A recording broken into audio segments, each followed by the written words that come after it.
"Open this gate now! You people have no right to be here!" That's what the HOA president screamed through the bars of our cabin's steel driveway gate, pounding it with her clipboard like a battering ram. Behind her, 4 more board members huddled in pastel polos and rage, phones recording, voices rising. They came to intimidate us, to humiliate us, to shut down what they called an illegal use of community land. What they didn't expect was my wife, stepping out of the shadows in a Marine Corps hoodie, calm as a thundercloud. She didn't raise her voice, didn't flinch. She just held up a white envelope, crisp and sealed. "This," she said, "is a federal injunction." And when Karen laughed in her face, my wife handed it through the bars, and then slammed the gate shut so hard the entire HOA flinched. What they didn't realize was that we weren't just a couple squatting in a lakeside cabin. We were federal witnesses. And the property they were trespassing on had just become government protected under sealed orders. You want to see what happened next? You're going to want to sit down for this. The pounding started at 8:47 a.m. I was pouring coffee, watching the lake fog burn off the water, when the first slam hit the steel gate, the echo cracking like a shot through the pines. By the second slam, I knew it wasn't an accident. It was her. HOA President Karen D. Mallory, dressed like she was going to war, bright yellow blouse, clipboard under one arm, phone in the other, and behind her, the full HOA board, 5 people deep, including a guy in boat shoes and a woman in a visor who never looked up from her iPad. They had arrived like an angry HOA parade, ready to take back what they thought was theirs. "This gate is illegal!" she screamed. "You can't block access to a designated shared-use corridor." I stepped outside slowly, coffee in hand. I didn't raise my voice. That's what she wanted. To turn this into a shouting match. I've learned by now, never give an HOA Karen what she wants. Give her paperwork instead. She pointed at me like I was a trespasser on my own land. "You and your wife are in violation of Code 14C, 17A, and 9F. This entire setup, cabin, gate, vehicles, is unauthorized under HOA Community Expansion Clause. We've sent 3 notices. You failed to comply." "We're not part of the HOA," I said flatly. "You are now," she snapped. "The board voted to expand jurisdiction last month." That's when the gate creaked open halfway, and my wife stepped out. No makeup, Marine Corps hoodie, clipboard in her hand, calm as a sniper on Overwatch. Karen saw her and instantly raised her chin. You're the one who threatened my team with legal action." My wife didn't respond. She didn't need to. She stepped to the gate, held up a sealed white envelope, and said just loud enough for the cameras to hear. "This is a federal injunction under Title 18, Section 1505. It confirms your group is not just trespassing. You're interfering with an active witness under federal investigation." Karen blinked, thrown off. "Witness?" My wife handed her the envelope through the gap in the gate. Karen didn't even open it. She tossed it to the ground like it was junk mail. "This is a scare tactic," she said, laughing to her crowd. "There is no such thing as a federal protected cabin. You two are just squatting on land the HOA can reclaim under..." Slam. The gate closed. Hard. The entire board jumped. My wife locked the deadbolt, turned to face them through the bars, and stepped slightly to the left. Only then did they notice the 2 men standing behind her. Not in uniform, but unmistakable. Federal agents. One was holding a black folder, the other had a lapel mic. Karen's voice faltered. Who are they?" "Department of Justice," my wife said, "and they've been listening for 2 weeks. The man on the left stepped forward, badge out. "Ma'am, any further attempts to access this property will be recorded as obstruction. Your organization is under preliminary audit review for misuse of zoning funds and retaliatory code enforcement. You may leave." Karen's mouth hung open like a door with a broken hinge. But the board? They started backing up, quickly, iPads down, phones away. One even mouthed sorry to me as they turned to leave. Karen didn't move. She just stared through the bars, face twitching. You can't scare me with this charade. I know my rights. You do not know mine, my wife said quietly. But you're about to. And with that, she turned away, back to the cabin, back to the coffee, back to the federal agents who had just made our porch their office. Because what Karen didn't know, what none of them knew, was that for the past 4 months, everything they'd done, every fake notice, every forged citation, every backdoor deal, had been documented, tagged, and filed. By my wife, a decorated intel analyst turned federal contractor. And now, the gate wasn't just locked, it was evidence. 6 months earlier, this place was nothing but silence. We'd inherited it from my wife's late uncle, a war medic who built the lakeside cabin with his own hands after Vietnam. No HOA, no neighbors, just trees, loons, and the kind of peace that makes your pulse slow down. We left behind city noise, traffic, tension. My wife needed it more than I did. She hadn't said much, but I knew she was burning out. Years of intelligence work, deployments, and secrets that piled up like dust behind locked doors. The lake was supposed to be our reset. Then the flyers started. It was subtle at first, a pink notice stapled to the oak at the edge of our property. Welcome to the Silver Pines community. Please join us for our HOA orientation this Sunday. We ignored it. We didn't live in Silver Pines. Our deed said nothing about a homeowners association. We were a good 300 feet outside the boundary. But the notices kept coming. Then came the letters. Unauthorized fencing. Non-compliant roofing materials. Unauthorized use of lakefront recreational space. Each letter came with a fine and a deadline. I showed them to my wife. She didn't flinch, didn't even look surprised. Expansion push, she said. They're grabbing up the outer properties. Scare tactics. How do you know? She handed me her laptop, already open to a zoning map. A red pen circled 6 lots, including ours. Below it, HOA proposal to annex adjoining buffer properties for community uniformity. Unapproved, illegal, but in motion. They think we'll fold, she said, like the couple down the ridge who left in March. I remembered them, sweet, older folks, packed up one morning without a word. They got pushed out? I asked. She nodded. Under threat of lien enforcement. Problem is, HOA doesn't have that right, but they're betting no one will challenge it. My wife didn't say anything else that night. But the next morning she drove into town and started digging. Within 2 weeks, she had a file the size of a phone book. She didn't just find HOA overreach. She found forged signatures on annexation votes, found county records marked amended without approval, found a zoning inspector who'd been paid, twice, by the same contractor working with the HOA president. She didn't say what she was doing with it, only that we needed to stay quiet, stay still, let them come. That was the part I didn't understand. I wanted to go to the sheriff, hire a lawyer, go public. She told me to wait. Karen is arrogant, she said. She thinks she owns the land, the board, and the rules. But she doesn't own timing. Then came the day Karen stepped onto our porch, not just yelling, but filming. She claimed to be documenting illegal occupancy on behalf of the HOA Compliance Committee. She used words like abandoned land, unauthorized structure, trespass under Clause 12D. I watched my wife record her from the kitchen window, calm as a metronome. Isn't this harassment? I asked.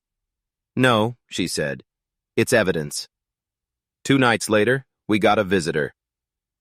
Black SUV, federal plates, parked quiet under the trees. A man stepped out.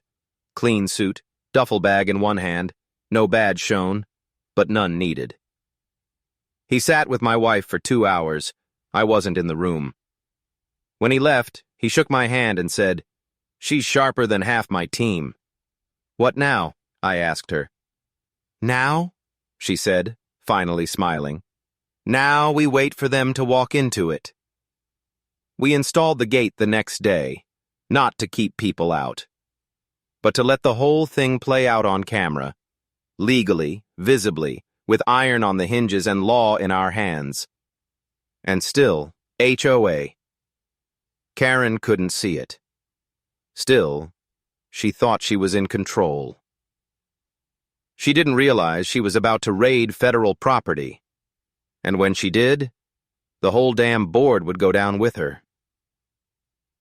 The funny thing about HOA power? It's paper thin, built on the idea that you won't read what they write. Karen was counting on that. She didn't know my wife was trained to find patterns in insurgent messaging. She didn't know she once tracked warlords through metadata. And she definitely didn't know we kept every single letter, voicemail, and HOA email in a labeled hard drive. She thought she was bullying homeowners. She was actually feeding a federal case. It started with an envelope, hand-delivered by a board member named Hugh, who smelled like cigar smoke and Red Bull. He didn't even make eye contact. "Notice of collective board action," it read. "Your non-compliant structee has triggered community response protocol. If you do not vacate by Friday, we will initiate physical corrective measures." Physical corrective measures. It wasn't just illegal, it was a threat. My wife said nothing. She didn't call them. She didn't warn them. She printed it. By Thursday, they had cameras up, on trees, on posts. HOA drones flew overhead. They parked a trailer outside the easement line with a banner that read, "Reclaiming Community Spaces, Proudly HOA." Locals drove by wondering what was going on. Karen even staged a community inspection with 10 people in matching polos and lanyards, pacing along the fence line like it was a real estate open house. But the gate stayed locked. Inside, we waited. Then Friday came, 8:03 a.m. Karen returned, leading a convoy of cars. She wore sunglasses, a body mic, and a smug smile that said, "I've already won." They approached the gate with tripods, handheld cameras, folders, ready for drama. And my wife gave it to them. She stepped out, calm as always, holding a small black binder. "Violation log," she said flatly. 3 forged annexation documents, 2 misuse of fund memos, 1 recorded confession. Karen's face barely moved. "You're bluffing." My wife nodded at the gate. It opened 5 feet, and out stepped 2 federal agents, plain clothes, badges flipped forward. Karen actually stumbled back. "Ms. Mallory," one said, "you are being served a federal subpoena for documents related to the Silver Pines HOA's financial activities and zoning annexation attempts. You are not under arrest, but you are required to appear." Behind her, phones dropped. The man in boat shoes whispered, "She said this was just a formality." "Hope you brought your meeting minutes," the agent added. Karen froze. Then, like she hadn't just been hit with a legal freight train, she straightened up and said, "I'll have my lawyer respond." "We've already spoken," the agent replied. "He's cooperating." Later that day, we saw the fallout begin. Emails leaked, Slack messages, a group chat between HOA board members called Compliance Wolves.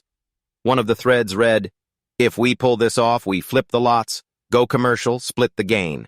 She'll be too scared to push back. Her husband looks like a retiree."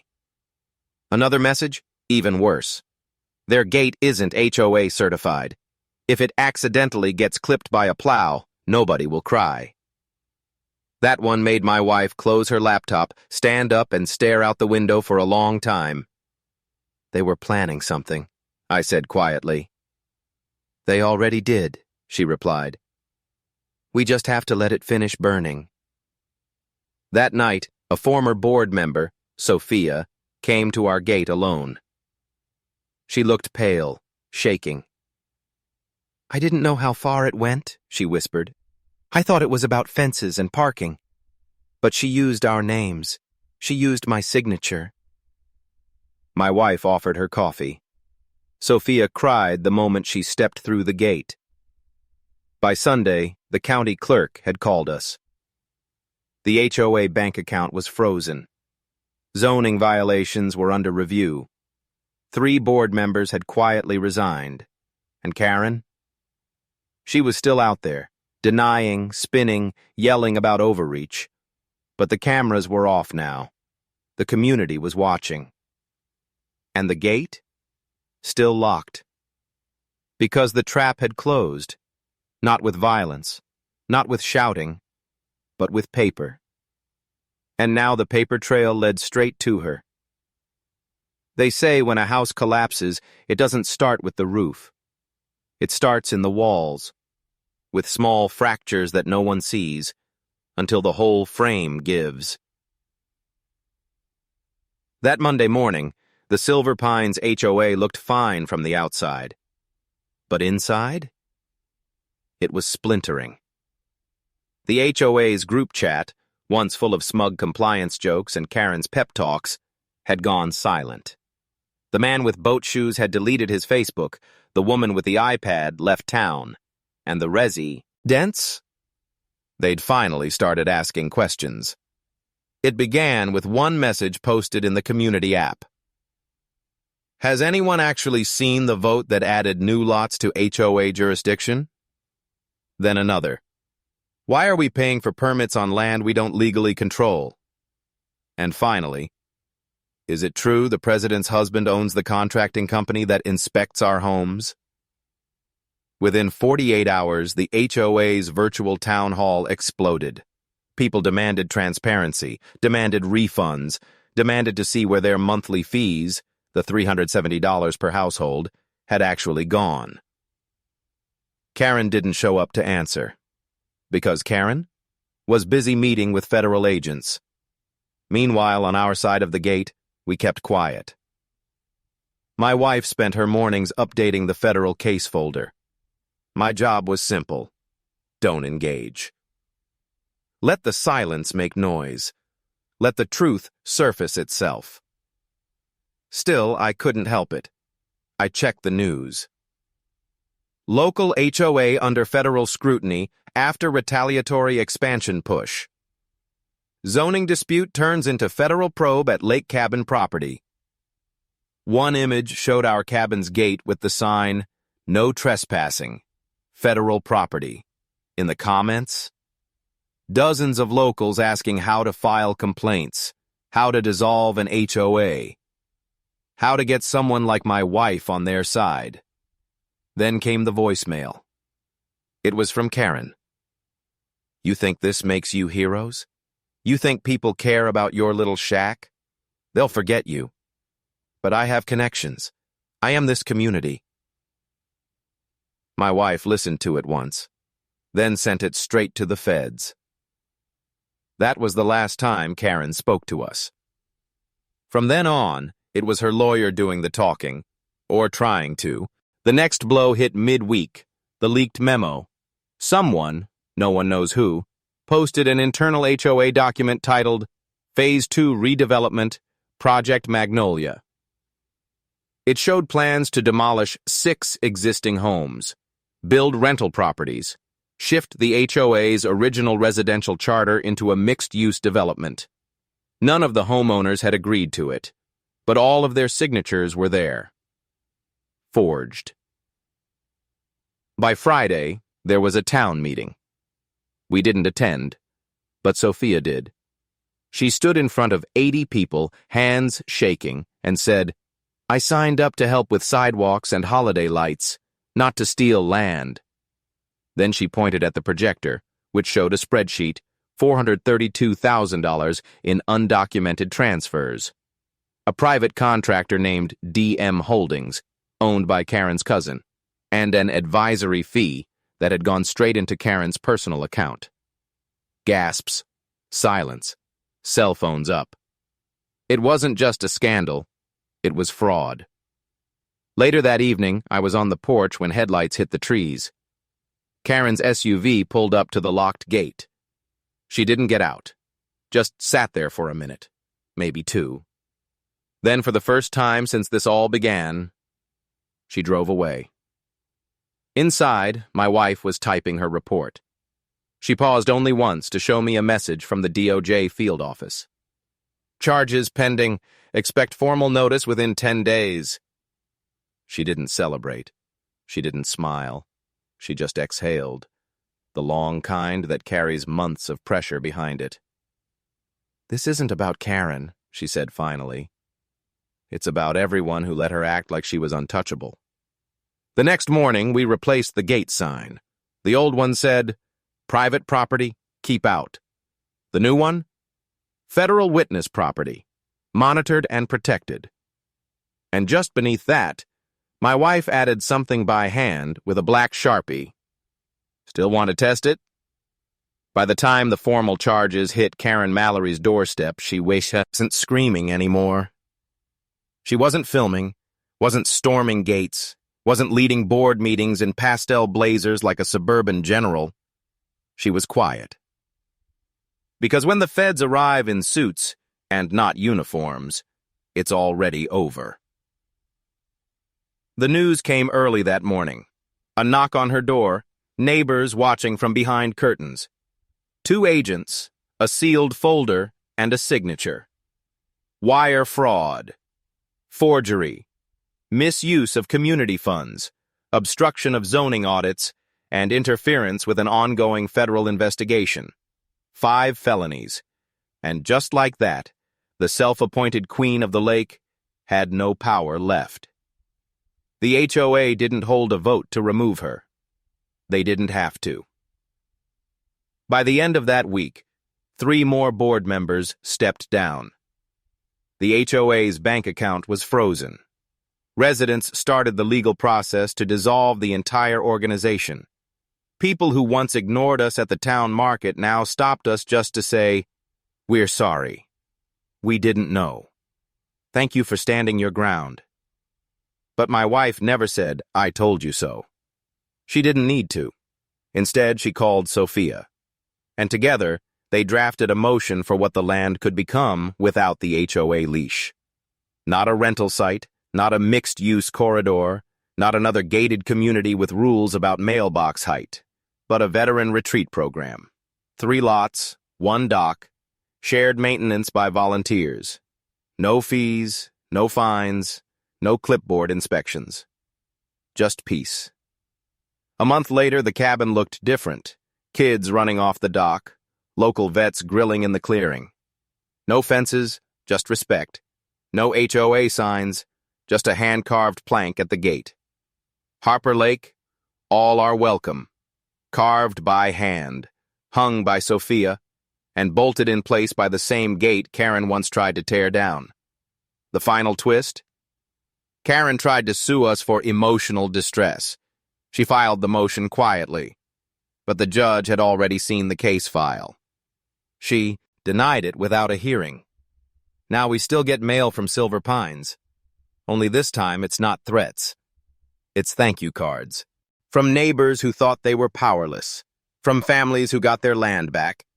From people who watched one woman dismantle an entire corrupt system with a pen, a gate, and a warrant. Sometimes at night, I sit on the porch and watch the trees sway. I remember the first time Karen came pounding on that gate. And I remember how my wife stepped forward, calm, precise, and didn't just fight back. She dismantled their entire empire, with law, with evidence, with truth. And now, she's the one people call when someone else's HOA gets too loud. Ever faced someone who thought they owned the rules until you showed them what the law really says? Tell me your story in the comments. I read everyone,